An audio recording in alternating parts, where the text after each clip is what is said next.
Hey guys, welcome back. I've got another Total Language Plus flip through for you. This one's on The Hobbit. I forget what grade it's for. I'll link it in the description below. I got this at a thrift store for 50 cents. This is a more updated one than the previous flip through that I did of My Side of the Mountain. I will put a card up there for you for that. So here we go. This one's copyright 2007. There's a note to the teacher and students.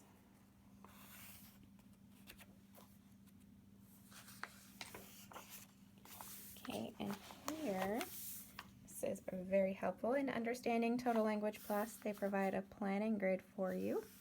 So each unit will take a minimum of 1 week. Sometimes it takes longer. So you would do the reading, and then you have vocabulary, spelling, and grammar each day. So like say Monday, we do part A, part A vocab, part A spelling, part A grammar, and then Tuesday we do all of part B vocabulary, spelling, and grammar, and so on. They also have enrichment and writing projects that you can do. You only pick a few to each week, nothing too crazy.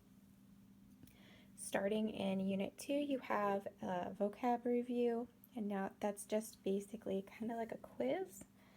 And that's towards the back of the book. I'll show that to you in a moment. But this is very handy and helpful. This will show you, like for the enrichment projects 1 through 8, pictures 1 through 2.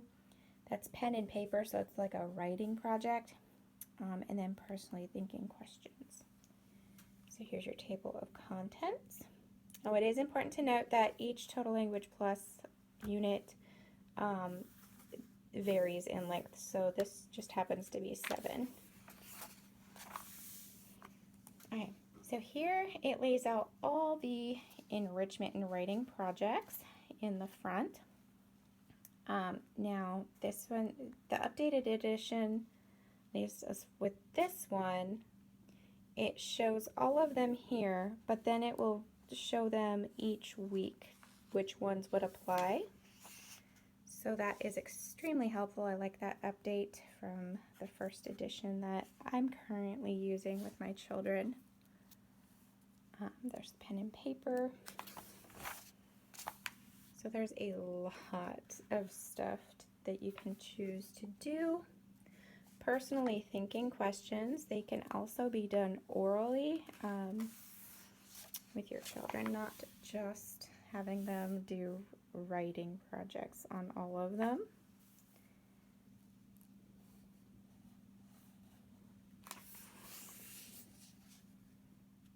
This has quite a few, but of course the Hobbit is much longer than My Side of the Mountain, which is the study that we're currently in.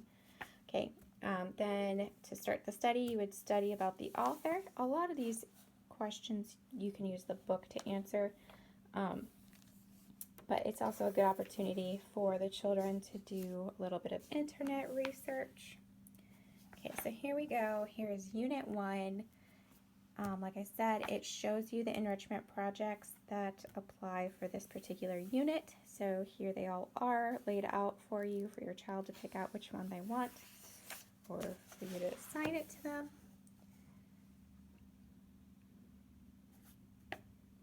Even breaks it down to each chapter.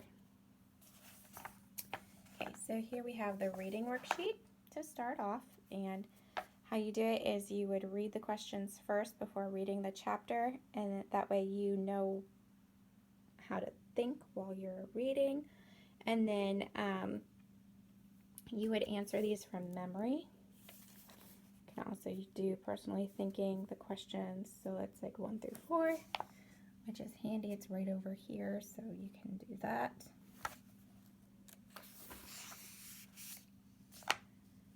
There's that next page, and then it goes into the vocabulary. Now each week it's about the same, so you'd have part A is usually context clues.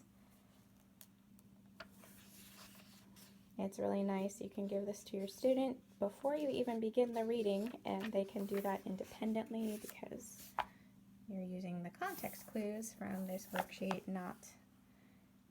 it's not dependent upon reading the book. And then here's the matching, which would be like, say you do part A on Monday, you do part B on Tuesday.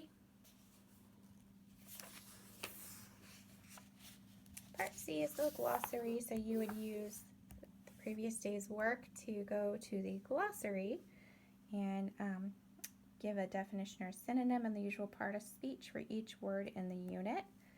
I will show you the glossary closer to the end here.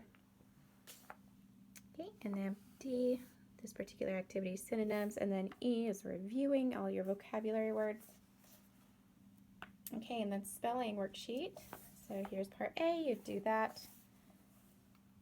And then you can review it each day. If you wanted to use this as your full spelling program, you could. Okay, and then part B, they have some questions, kind of working with the words. Part C is syllables. D is a shape activity. And then you'd have your spelling test. Here is your grammar worksheet. So you'd have dictation, A, B, C. There's an activity on D, and E is writing a paragraph. Okay, and here we go with enrichment writing for chapter 3 and 4 and also 5. Okay, and the reading worksheet for the second unit, and it continues just like that. You'd have the reading worksheet, vocabulary, and then the spelling. Sometimes the activities change a little bit from week to week, but not too much. For instance, here you're actually editing that.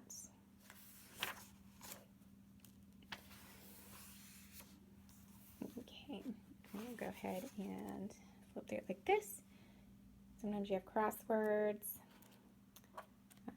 I did see there was like a code word activity in here. It looked kind of fun. Oh, there it is. So it does cycle through a little bit and change, but it also gives you some consistency each week, which is nice. Let's see here. Here is the, oh, we're almost to the glossary. Here we go. Here's the glossary we were speaking about a little bit ago.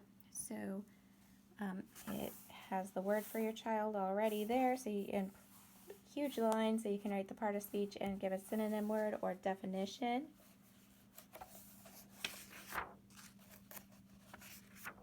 Okay, and then the vocabulary reviews. So this one is vocabulary reviews 1 through 2. So this is on units 1 through 2.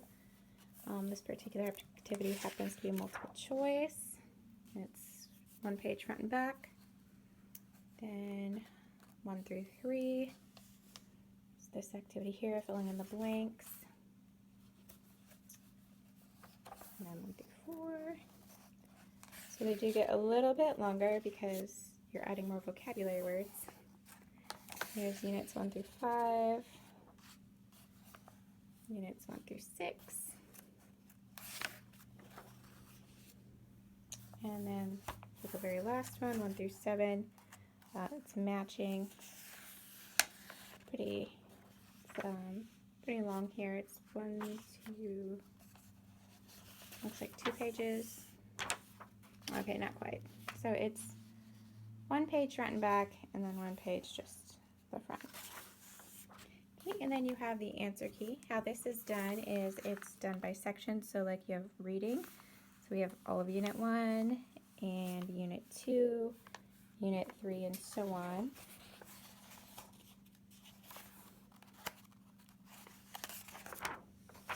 And then you have, there's vocabulary, and again, Unit 1, Unit 2, Unit 3. How I do it is when we're done with a unit, I cross it out. That way I know which unit we're on and don't get lost as easily. It's got even the answers to like the word searches and crossword puzzles. All right. Oh, there There you go. If you have any questions, let me know in the comments below and I'll try and get back with you as quickly as possible. Hope you have a blessed day.